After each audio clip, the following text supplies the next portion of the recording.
ठीक है। इन नोट्स की पावर क्या है, आप कोई भी चैप्टर देखो, अभी मुद्दा यही है कि सबसे तेज रिवीजन कैसे करें। आप कोई भी चैप्टर 15-15 मिनट में उड़ा सकते हो। देखो एनसीईआरटी में होता क्या है, जिसने अभी तक एनसीईआरटी नहीं पढ़ी है ना, उसको थ्योरी पढ़नी पड़ती है और थ्योरी उससे पढ़ी नहीं जाती है। एक बार मेरे कहने से इन नोट्स को देखो, क्या आपको कुछ पढ़ना पड़ रहा है कि अपने आप चीजें पता चल रही है कि क्या है, कैसे है, किस बारे में है। ठीक है, ये माइक्रोब्स वाला चैप्टर है। देखो अब ये चीजें हैं डायरेक्ट याद करने की, डायरेक्ट रिवाइज करने की, एक ही जगह पे इकट्ठी लिख दी, डायरेक्ट जल्दी से चलो। ठीक है, ये पूरा अपना एंटीबायोटिक वाला डब्बा हो गया।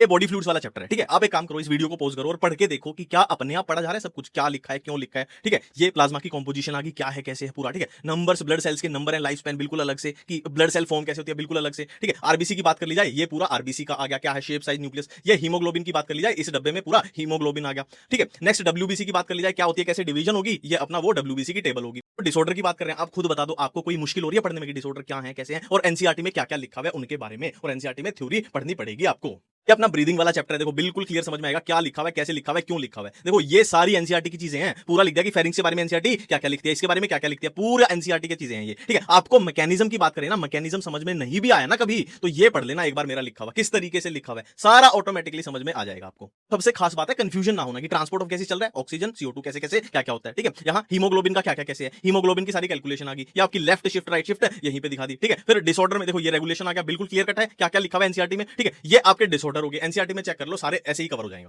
अब ये cell the unit of life वाला चैप्टर है। ठीक है, सारे साइंटिस्ट यहाँ पे आ गए, इस बॉक्स में आ गए, बिल्कुल क्लियर है। ठीक है, किसको यूनिसेलुलर मल्टीसेलुलर बिल्कुल बॉक्स में आ गया। ठीक है, साइज क्या है बिल्कुल बॉक्स में आ गया। ये भाई स्मॉलेस्ट लार्जेस्ट लॉन्गेस्ट बिल्कुल बॉक्स में आ गया। ठीक है, किसको क्या बोलते हैं, डायग्राम एनसीईआरटी के देखो बिल्कुल बॉक्स में आ गए। शेप आ गई बैक्टीरिया की, सारी चीजें बिल्कुल अलग अलग से दिखेंगी, आपको जोर नहीं लगेगा कि मीजोजोम के बारे में पढ़ना है तो मीजोजोम के बारे में एनसीईआरटी में ये बातें लिखी गई हैं। ठीक है, 3 लेयर सेल एनवेलप ये बातें लिखी गई हैं, बिल्कुल इसीलिए क्लियर मामला चलेगा। सरफेस स्ट्रक्चर, फ्लैजिला, पिलाई, फिम्ब्री ये बातें लिखी गई हैं। राइबोसोम के बारे में ये ऐसे पढ़ना है, इंक्लूजन बॉडी के बारे में ये, फिर ये एग्जांपल हो गए। अब देखो ये ह्यूमन हेल्थ वाला चैप्टर है। ठीक है, एनसीईआरटी में थ्योरी है, आपको यहाँ देखो टाइफाइड है कॉज्ड बाय दिस, फिर उसमें क्या क्या होगा ये हो गया। ठीक है, सिम्टम आ गए, common cold caused by this और ये सिम्टम आ गए। ठीक है, निमोनिया कॉज्ड बाय दिस और क्या क्या होता है ये उसमें आ गया। नेक्स्ट अमीबियासिस, एस्केरियासिस, सारा इसमें क्या आपको जोर लगाना पड़ेगा अपनी तरफ से, मैं ये समझना चाह रहा हूं। ठीक है, ऑटोमेटिक चलेगा, बार बार बोल रहा हूं, बार बार बोल रहा हूं, आपको जोर नहीं लगाना है, सारी चीजें अपने आप होंगी। तो दोस्तों मेरी फाइनल स्टेटमेंट ये है, देखो लग सकता है कि यार बेचने आ जाता है, पर यार चीज भी तो देख लो, काम आने की चीज है ना। अब काम आने की चीज है तो उसके बारे में बोलना ही पड़ेगा। मैंने बनाए हैं, हाथों से लिख के बनाए हैं, सारा हैंड रिटन है, मैंने सारा किया, तो इसके बारे में कौन बोलेगा, मैं ही तो बोलूंगा।